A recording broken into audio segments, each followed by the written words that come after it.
Hello दोस्तों, स्वागत है आप सभी का आपके अपने चैनल ऑनलाइन स्टडी में। दोस्तों आज हम बिहार एसएससी के टेस्ट सीरीज के 11वें नंबर का प्रैक्टिस करेंगे। तो चलिए दोस्तों, आज का जो सेशन है स्टार्ट करते हैं। आज का जो सेशन का पहला क्वेश्चन है कि 2 अक्टूबर 1952 को सामुदायिक विकास कार्यक्रम लागू होने के पूर्व 1948 में सर्वप्रथम किन 2 जिलों में एक प्रायोगिक योजना शुरू किया गया था। कि 2 अक्टूबर 1952 को सामुदायिक विकास कार्यक्रम लागू होने के पूर्व 1948 में सर्वप्रथम जो 2 जिलों में एक प्रायोगिक योजना शुरू किया गया था, उन 2 जिलों के नाम बताएं। तो दोस्तों इटावा और गोरखपुर में सर्वप्रथम प्रायोगिक योजना शुरू किया गया था 1948 ईस्वी में। तो आपका ऑप्शन ए इटावा तथा गोरखपुर में। नेक्स्ट क्वेश्चन की ओर बढ़ते हैं कि 2011 के अनुसार जनगणना 2011 के अनुसार बिहार में लिंगानुपात आपका कितना है। बिहार में 2011 के अनुसार लिंगानुपात आपका दोस्तों 918 है, यानी कि 918 यानी कि लिंगानुपात 1000 पुरुष पे 918 क्या है, महिलाएं हैं। तो बिहार में जो जनगणना 2011 के अनुसार बिहार में जो लिंगानुपात है वो दोस्तों आपका 918 सही है। अगले क्वेश्चन की ओर बढ़ते हैं कि संस्कृति और शिक्षा का जो मौलिक अधिकार है कौन सा आर्टिकल में आपका वर्णित है। कि संस्कृति और शिक्षा का जो मौलिक अधिकार है कौन से आर्टिकल में वर्णित है। तो दोस्तों आर्टिकल 29 और 30 में मौलिक अधिकार वर्णित है। नेक्स्ट क्वेश्चन की ओर बढ़ते हैं। नेक्स्ट क्वेश्चन कि कमला की जो सहायक नदी है वो कौन कौन सी नदी है। तो दोस्तों कमला की सहायक नदी आपका सोनी भी है, ढोरी भी है और बलान भी है। तो उपयुक्त में से सभी आपका कमला की सहायक नदी है। नेक्स्ट क्वेश्चन की ओर बढ़ते हैं। निम्नलिखित में कौन सा एक सूखाग्रस्त क्षेत्र है। निम्नलिखित में से कौन सा एक सूखाग्रस्त क्षेत्र है। तो दोस्तों आपका जो रॉयल सीमा है वो आपका सूखाग्रस्त क्षेत्र है। रॉयल सीमा आपका सूखाग्रस्त क्षेत्र है। नेक्स्ट क्वेश्चन की ओर बढ़ते हैं कि आर्थिक उदारीकरण का जनक किसे कहा जाता है। आर्थिक उदारीकरण का जनक किसे कहा जाता है। तो दोस्तों आर्थिक उदारीकरण यानी कि आर्थिक इकोनॉमिक से संबंध है। तो दोस्तों आर्थिक उदारीकरण का जनक डॉक्टर मनमोहन सिंह को कहा जाता है। तो आर्थिक उदारीकरण का जनक डॉक्टर मनमोहन सिंह को कहा जाता है। नेक्स्ट क्वेश्चन की ओर बढ़ते हैं कि भारत एवं पाकिस्तान का विभाजन किस योजना के तहत हुआ था। कि भारत एवं पाकिस्तान का जो विभाजन हुआ था किस योजना के तहत हुआ था। तो दोस्तों माउंटबेटन योजना के तहत भारत एवं पाकिस्तान का विभाजन हुआ था। नेक्स्ट क्वेश्चन की ओर बढ़ते हैं। अगला जो क्वेश्चन है कि अफीम जो पौधे है किस भाग से बनाई जाती है। अफीम पौधे के किस भाग से बनाई जाती है। तो अफीम पौधा पौधे के फूल से बनाई जाती है। अफीम पौधा फूल से बनाई जाती है। नेक्स्ट क्वेश्चन की ओर बढ़ते हैं कि भूकंप होने से क्या होता है। तो दोस्तों भूकंप होने से क्या होता है, आप लोग आंसर का में इस क्वेश्चन का आंसर दीजिएगा। तो दोस्तों भूकंप होने से क्या होता है, दरार हो जाती है। भूकंप आने से क्या होता है, दरार हो जाता है। अगले क्वेश्चन की ओर बढ़ते हैं कि दोस्त मोहम्मद खान के खिलाफ 1838 में हुई त्रिपक्षीय संधि पर किसने हस्ताक्षर किए थे। दोस्त मोहम्मद खान के खिलाफ 1838 में हुई त्रिपक्षीय संधि पर किसने हस्ताक्षर किए थे। तो लॉर्ड ऑकलैंड ने किया थे, महाराणा रंजीत सिंह और शाह शुजा ने मोहम्मद खान के खिलाफ 1838 में त्रिपक्षीय संधि पर किसने हस्ताक्षर किए थे। लॉर्ड ऑकलैंड ने, महाराणा रंजीत सिंह ने और शाह शुजा ने हस्ताक्षर किया था। नेक्स्ट क्वेश्चन की ओर बढ़ते हैं कि मठ चैत्य और स्तूप किस धर्म से संबंधित है। आपका जो मठ है चैत्य और स्तूप किस धर्म से संबंधित है। तो मठ वो आपका बौद्ध धर्म से संबंधित है। मठ किस धर्म से संबंधित है, बौद्ध धर्म से संबंधित है। नेक्स्ट क्वेश्चन की ओर बढ़ते हैं कि गौतम बुद्ध द्वारा भिक्षुणी संघ की स्थापना कहाँ की गई थी। गौतम बुद्ध द्वारा भिक्षुणी संघ की स्थापना वैशाली में की गई थी। गौतम बुद्ध द्वारा भिक्षुणी संघ की स्थापना आपका वैशाली में की गई थी। नेक्स्ट क्वेश्चन की ओर बढ़ते हैं। अगला जो क्वेश्चन है कि मुद्रा का जो सापेक्ष गलत है वो क्या है। तो दोस्तों मुद्रास्फीति को रोकता है। मुद्रा का सापेक्ष गलत है कि यह मुद्रास्फीति को रोकता है। मुद्रा के सापेक्ष गलत है, यह मुद्रास्फीति को रोकता है, जबकि यह क्रय शक्ति की बिक्री है यह सृजन करता है। तो आपका ऑप्शन है कि मुद्रा के सापेक्ष जो गलत है वो मुद्रास्फीति को क्या करता है। क्वेश्चन की ओर बढ़ते हैं। अगला जो क्वेश्चन है कि एलिसा परीक्षण किसे पता लगाने के लिए किया जाता है। तो एलिसा परीक्षण जो आपका एड्स रोग के लिए पता लगाने के लिए किया जाता है। नेक्स्ट क्वेश्चन की ओर बढ़ते हैं कि भारत में पंचायती राज व्यवस्था का शिल्पी जो है किसे कहा जाता है, कि भारत में पंचायती राज व्यवस्था का जो शिल्पी कहा जाता है भीमराव मेहता को कहा जाता है। भारत में पंचायती राज व्यवस्था का शिल्पी जो है भीमराव मेहता को कहा जाता है। नेक्स्ट क्वेश्चन की ओर बढ़ते हैं कि घाटे की वित्त व्यवस्था जो है किसका साधन है, घाटे की जो वित्त व्यवस्था किसका साधन है, तो घाटे की वित्त व्यवस्था जो है राजकोषीय नीति का क्या है, एक साधन है। घाटे की वित्त व्यवस्था जो है राजकोषीय नीति का एक साधन है। नेक्स्ट क्वेश्चन की ओर बढ़ते हैं कि निम्नलिखित में कौन जो है मुगल शासक जो है, निम्नलिखित में कौन मुगल शासक 15 वर्षों तक निर्वासन रहा था, निम्नलिखित में कौन मुगल शासक जो है 15 वर्षों तक निर्वासन में रहा था, तो आपको जो हुमायूं मुगल शासक था वो 15 वर्षों तक कहाँ पे रहा था, निर्वासन में रहा था। तो आपका ऑप्शन हुमायूं जो है 15 वर्षों तक निर्वासन में रहा था। नेक्स्ट क्वेश्चन की ओर बढ़ते हैं कि गुलबर्गा एक जमाने में किस राज्य की राजधानी थी, गुलबर्गा जो अभी है एक जमाने में किस राज्य की राजधानी हुआ करती थी, तो गुलबर्गा जो है बहमनी राज्य की राजधानी हुआ करती थी। तो आपका ऑप्शन सी जो है बहमनी जो है बिल्कुल करेक्ट है। अगले क्वेश्चन की ओर बढ़ते हैं कि अलबरूनी ने किसके राज्यकाल का वर्णन किया है, अलबरूनी ने किसके राज्यकाल का वर्णन किया है, तो अलबरूनी ने मोहम्मद गजनबी के राज्यकाल का वर्णन किया है। अलबरूनी ने किनके राज्यकाल का वर्णन किया है, तो मोहम्मद गजनबी का वर्णन किया है। अगले क्वेश्चन की ओर बढ़ते हैं कि गुरु तेग बहादुर की मृत्यु किसने दिया था, तो गुरु तेग बहादुर जो सिखों के 9वें गुरु थे उसे दोस्तों इस्लाम स्वीकार गुरु तेग बहादुर ने नहीं किए थे, इसीलिए इसको औरंगजेब ने क्या किया था, गुरुद्वारा के निकट ही इसको मरवा दिया था। गुरु तेग बहादुर सिखों के 9वें गुरु थे और औरंगजेब ने इसको मृत्यु दंड दिया था। अगले क्वेश्चन को बढ़ते हैं कि टीपू सुल्तान की मृत्यु जो है 1799 में किस युद्ध के दौरान हुई थी, तो दोस्तों चतुर्थ औग्ल मैसूर युद्ध 1799 ईस्वी में होता है। उसी समय जो है टीपू सुल्तान जो कि हैदर अली का पुत्र था उसकी जो है मृत्यु हो जाती है चतुर्थ औग्ल मैसूर युद्ध के समय। अगले क्वेश्चन को बढ़ते हैं कि मौर्य काल में भारत का किन देशों से अधिक जो है व्यापारिक संबंध था, कि मौर्य काल में भारत का किन देशों से जो है व्यापारिक संबंध था, तो आपका चीन है, मध्य एशिया है, बर्मा, दक्षिणी एशिया और कुछ पश्चिमी देशों के साथ जो है मौर्य काल में भारत का विदेशी जो व्यापारिक जो संबंध था बहुत अच्छा था। अगले क्वेश्चन को बढ़ते हैं कि वर्ष 1928 में हिंदुस्तान सोशलिस्ट रिपब्लिकेशन एसोसिएशन की स्थापना जो है कहाँ हुई थी, वर्ष 1928 में हिंदुस्तान सोशलिस्ट रिपब्लिकेशन एसोसिएशन की स्थापना आपका दिल्ली में हुआ था। वर्ष 1928 में हिंदुस्तान सोशलिस्ट रिपब्लिकेशन एसोसिएशन की स्थापना दिल्ली में हुआ था। नेक्स्ट क्वेश्चन की ओर बढ़ते हैं कि निम्नलिखित में से किस महासागर का सबसे गहरा बिंदु जावा गर्त है, निम्नलिखित में जो है किस महासागर का सबसे जो गहरा बिंदु है आपका जावा गर्त है, तो दोस्तों हिंद महासागर का जो सबसे गहरा बिंदु है उसे जावा गर्त के नाम से जाना जाता है। अगले क्वेश्चन की ओर बढ़ते हैं कि महात्मा गांधी ने सर्वोदय की जो मान्यता है किस पुस्तक से ग्रहण की है, महात्मा गांधी ने सर्वोदय की जो मान्यता है किस पुस्तक से ग्रहण किया है, अनटू दिस लास्ट पुस्तक से जो है महात्मा गांधी ने सर्वोदय की मान्यता प्राप्त की है, अनटू दिस लास्ट पुस्तक से। अगले क्वेश्चन की ओर बढ़ते हैं कि भारत का पहला दैनिक हिंदी समाचार पत्र कौन था, कि बिहार का पहला दैनिक हिंदी जो समाचार पत्र था सरभितेशी था। क्या था, सरभितेशी आपका जो है बिहार का पहला दैनिक हिंदी समाचार पत्र था। कौन सा, सरभितेशी। अगले क्वेश्चन की ओर बढ़ते हैं। अगला जो क्वेश्चन है कि सूची 1 को सूची 2 से मिलाइए, तो आपका कह रहा है कि मेरे सिर पर पड़ी एक लाठी ब्रिटिश साम्राज्य के कफन में किल सिद्ध होगी, यह किसका कथन है, तो दोस्तों यह लाला लाजपत राय का कथन है। और दूसरा जो है हमें घुटने टेक कर रोटी मांगी किंतु उत्तर में हमें पत्थर मिले, ये दोस्तों आपका महात्मा गांधी ने कहा था कि हमने जो है घुटने टेक कर रोटी मांगी लेकिन हमें उसके बदले में पत्थर मिले, जबकि सतत जागरूकता ही स्वाधीनता का मूल्य है, ये जवाहरलाल नेहरू ने कहा था कि सतत जागरूकता ही स्वाधीनता का मूल्य है, ये जवाहरलाल नेहरू का कथन है। और इनकलाब जिंदाबाद जो है भगत सिंह ने कहा था। फिर से दोस्तों एक बार रिकॉल करते हैं कि मेरे शरीर पर पड़ी एक लाठी जो है ब्रिटिश साम्राज्य के कफन में किल सिद्ध होगी, यह लाला लाजपत राय का कथन है।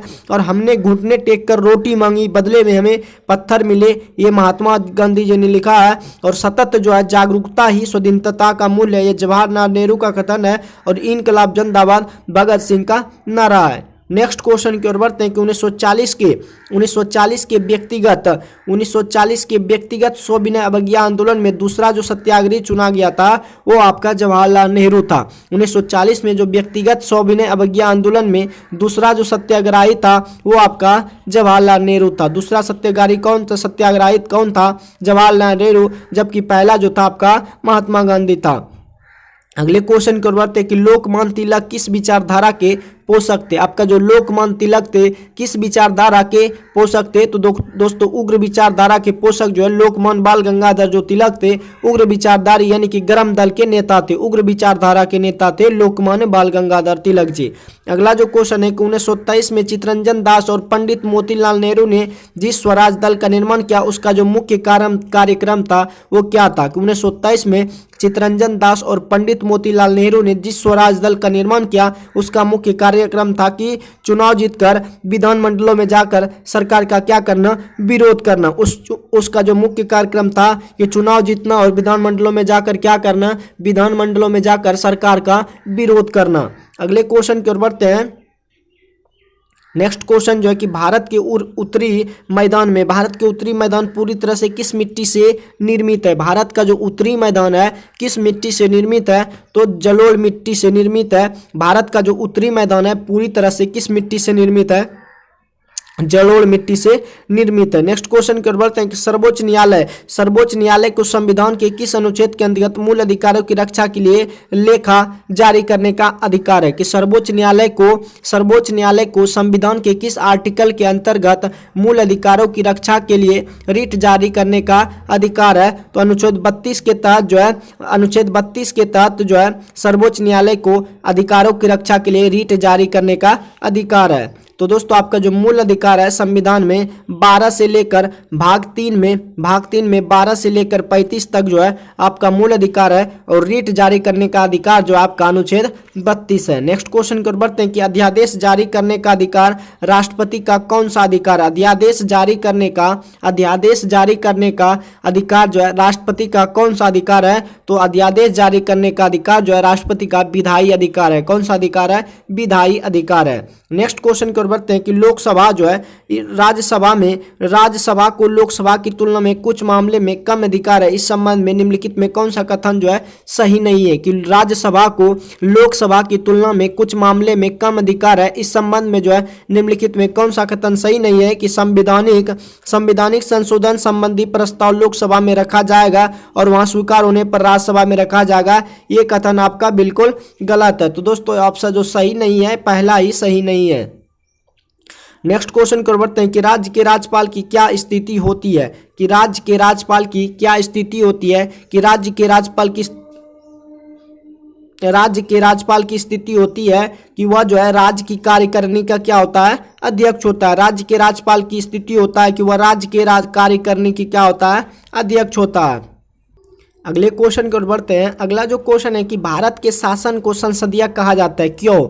कि भारत के शासन को संसदीय कहा जाता है क्यों? क्योंकि कार्यकारिणी व्यवस्था के प्रति जो है क्या होते हैं? वो उत्तरदायी होते हैं, इसीलिए भारत के शासन को संसदीय कहा जाता है। क्योंकि कार्यकारिणी जो होता है व्यवस्था के प्रति क्या होता है? उत्तरदायी होता है। तो आपका ऑप्शन डी जो है बिल्कुल सही है। अगले क्वेश्चन की ओर बढ़ते हैं कि निम्नलिखित में कौन से प्रकार के प्राधिकार जो है भारत के राष्ट्रपति के पास है? निम्नलिखित में कौन से प्रकार के प्राधिकार जो है भारत के राष्ट्रपति के पास है? तो आपका औपचारिक और कानूनी, संवैधानिक और नामपत्र जो है आपका अधिकार जो है भारत के राष्ट्रपति के पास है। औपचारिक और कानूनी, संवैधानिक और नामपत्र जो अधिकार है भारत के राष्ट्रपति के पास है। तो आपका ऑप्शन 2 और 4 जो है बिल्कुल सही है। अगले क्वेश्चन की ओर बढ़ते हैं। अगला जो क्वेश्चन है कि समवर्ती सूची के विषयों पर केंद्र व राज्य दोनों ही कानून बना सकता है, परंतु दोनों में विरोध की स्थिति में केंद्र का कानून जो है आपका मान्य होगा। समवर्ती सूची के विषयों पर केंद्र व राज्य दोनों ही कानून बना सकता है, लेकिन अगर दोनों में किसी तरह का विवाद हो जाए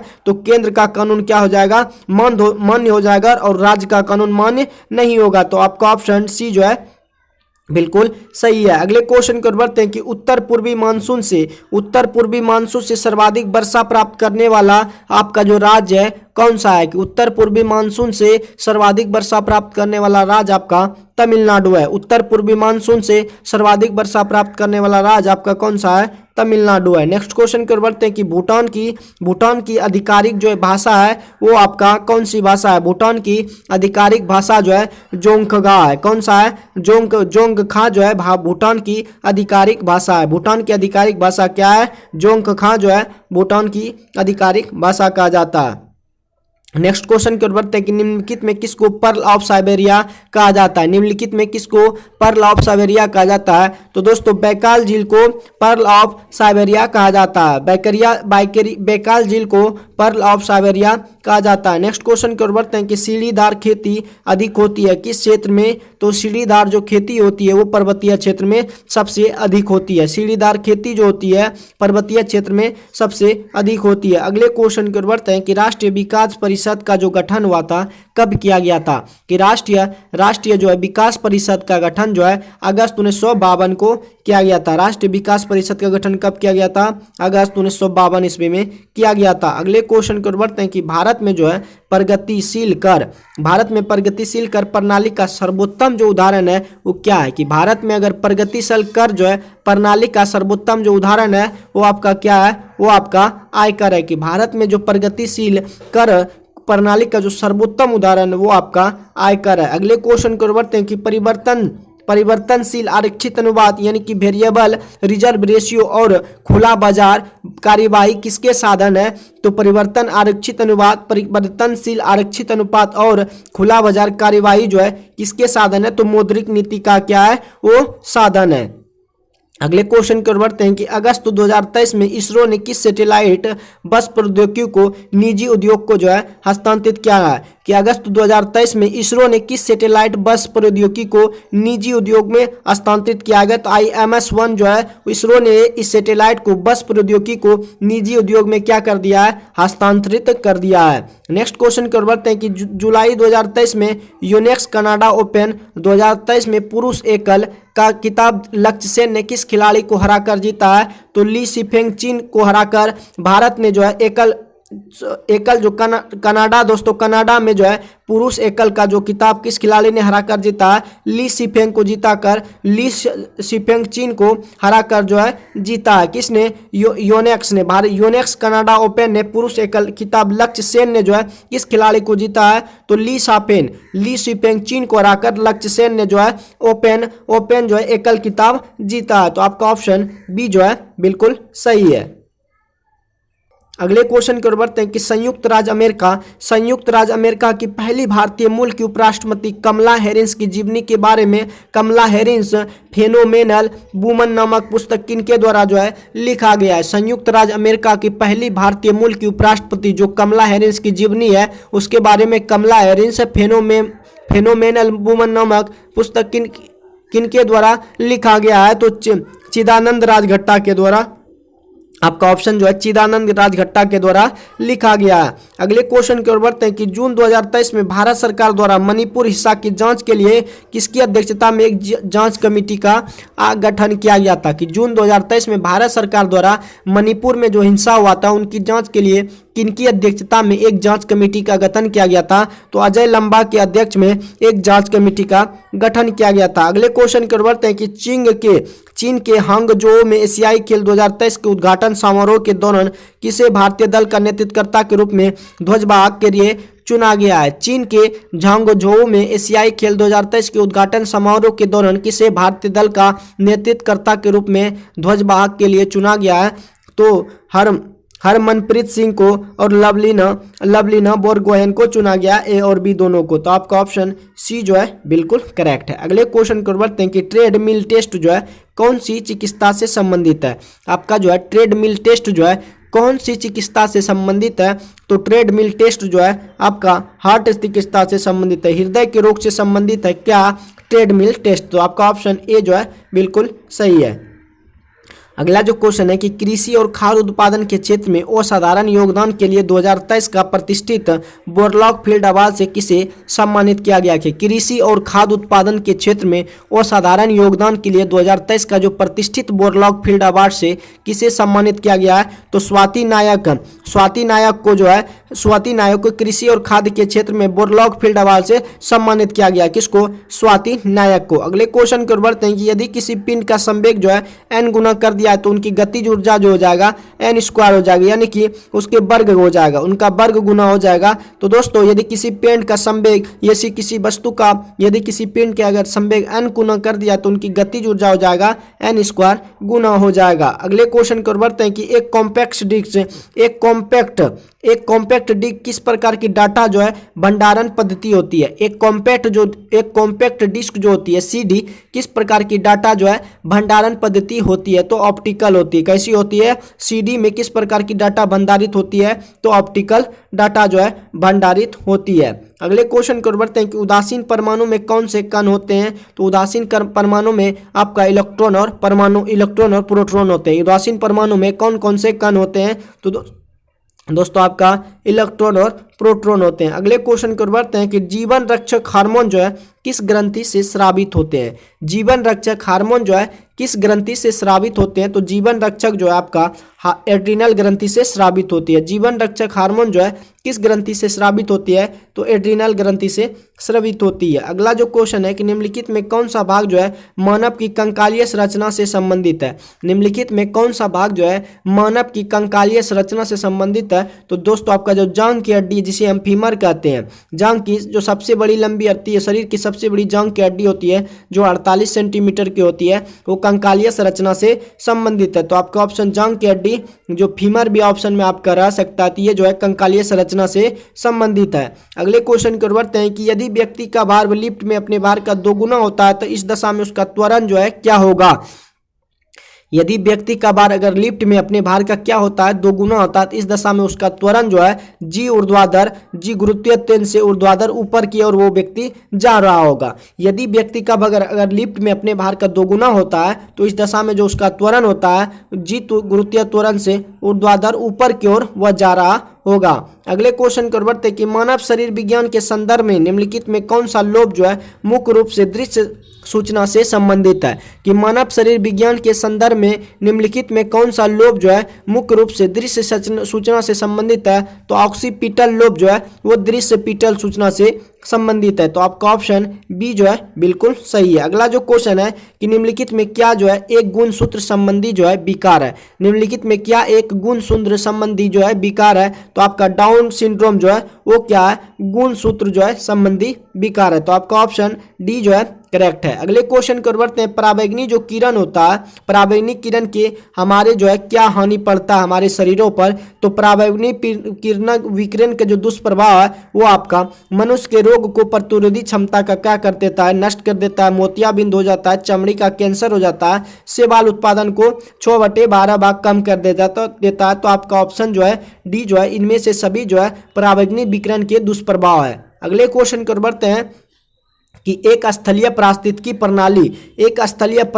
प्रणाली में हरे पौधे अपनी पत्तियों पर पड़ने वाले सूर्य के प्रकाश की लगभग 1% ऊर्जा क्या करते हैं? ग्रहण करते हैं। कितना प्रतिशत ऊर्जा ग्रहण करते हैं? 1% ग्रहण करते हैं और इसे खाद्य ऊर्जा में क्या कर देता है? परिवर्तित कर देता है। नेक्स्ट क्वेश्चन की ओर बढ़ते हैं कि एक समान वृत्तीय गति में क्या होता है? कि एक समान वृत्तीय गति में चाल, अचर एवं वेग भी क्या होते हैं? चर होते हैं। एक समान वृत्तीय गति में चाल, अचर एवं वेग जो होते हैं वो चर होते हैं। तो आपका ऑप्शन डी जो है बिल्कुल करेक्ट है। अगले क्वेश्चन की ओर बढ़ते हैं, किसी द्रव को वाष्प में परिवर्तित कर दूसरे स्थान पर भेजने व फिर उसे ठंडा कर द्रव में परिणत करने की प्रक्रिया जो है क्या कहलाती है? कि किसी द्रव को वाष्प में परिवर्तित कर दूसरे स्थान पर भेजने फिर उसे ठंडा कर द्रव में परिवर्तित कर लेने की प्रक्रिया जो है आश्वासन कहलाती है। किसी द्रव को वाष्प में परिवर्तित कर दूसरे स्थान पर भेजने फिर उसे ठंडा कर द्रव में परिवर्तित कर लेने की प्रक्रिया जो है आपका आश्वासन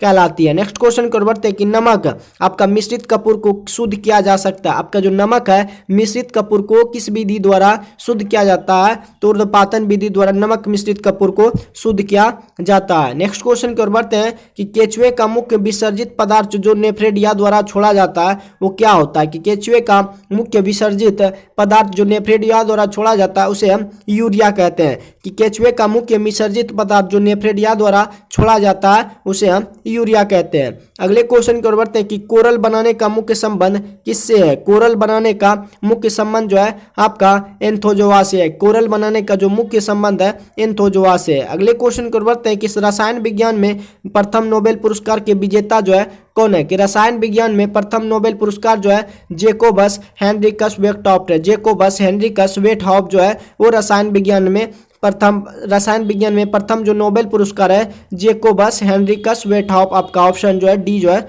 बिल्कुल सही है। अगले क्वेश्चन की ओर बढ़ते हैं। अगला जो क्वेश्चन है कि निम्नलिखित में सुमेलित कीजिए। तो आपका गोबर गैस जो मीथेन गैस को कहते हैं, मीथेन गैस को गोबर गैस भी कहते हैं। और काल गैस जो है coal gas H2CH4 plus hydrogen methane और कार्बन मोनोऑक्साइड को कोल गैस कहते हैं, कोल गैस कहते हैं। और प्रोड्यूसर जो गैस आपका है, प्रोड्यूसर गैस जो है कार्बन मोनोऑक्साइड और नाइट्रोजन के संयोग से आपका जो बनता है उसे कोल गैस कहते हैं। वाटर गैस कार्बन मोनोऑक्साइड और जल के मिश्रण को वाटर गैस कहते हैं। फिर से दोस्तों गोबर गैस मीथेन को कहते हैं, कोल गैस जो होता है हाइड्रोजन मीथेन और कार्बन मोनोऑक्साइड को कोल गैस कहते हैं। और आपका जो प्रोड्यूसर गैस है, producer gas CO carbon monoxide और नाइट्रोजन को प्रोड्यूसर गैस कहते हैं। वाटर गैस जो है कार्बन मोनोऑक्साइड और हाइड्रोजन के गैस के संयोग को वाटर गैस कहते हैं। अगले क्वेश्चन की ओर बढ़ते हैं कि मृत्युपरांत शरीर की जांच अथवा पोस्टमार्टम को क्या कहते हैं। मृत्युपरांत शरीर की, जब कोई व्यक्ति मृत्यु हो जाती है किसी कारण से, तो जब उसका पोस्टमार्टम होता है तो उस पोस्टमार्टम को क्या कहते हैं, तो ऑटोप्सी कहते हैं। क्या कहते हैं उसे, ऑटोप्सी कहते हैं। पोस्टमार्टम को ऑटोप्सी के नाम से जाना जाता है। अगला जो क्वेश्चन है कि मानव शरीर में भोजन के पाचन के संदर्भ में लाइपेज का जो स्राव होता है वो कहाँ पे होता है। तो दोस्तों लाइपेज का स्राव जो होता है वो आमाशय यानी कि पेट में होता है। मानव शरीर में पाचन के संदर्भ में लाइपेज का जो स्राव होता है वो आपका आमाशय में होता है। अगले क्वेश्चन की ओर बढ़ते हैं कि सूर्य की हानिकारक किरणों से आंखों की रक्षा के लिए धूप के चश्मे में प्रयुक्त कांच में किसका मिश्रण होता है। तो सूर्य की हानिकारक किरणों से आंखों की रक्षा के लिए धूप के चश्मे में जो प्रयुक्त कांच में मिश्रण होता है फेरस ऑक्साइड का मिश्रण होता है। तो आपका ऑप्शन सी जो है करेक्ट है। अगले क्वेश्चन की ओर बढ़ते हैं कि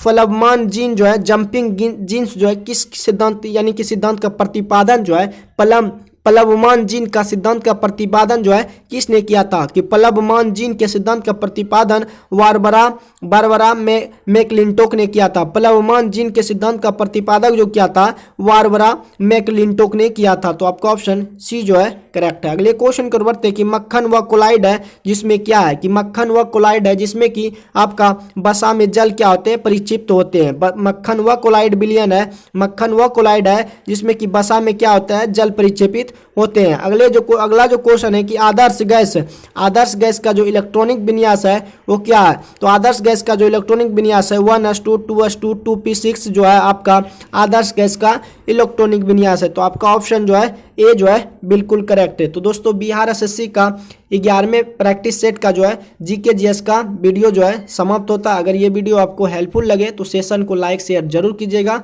तो मिलते हैं नेक्स्ट प्रैक्टिस सेट में। आज के लिए बस इतना ही। जय हिंद।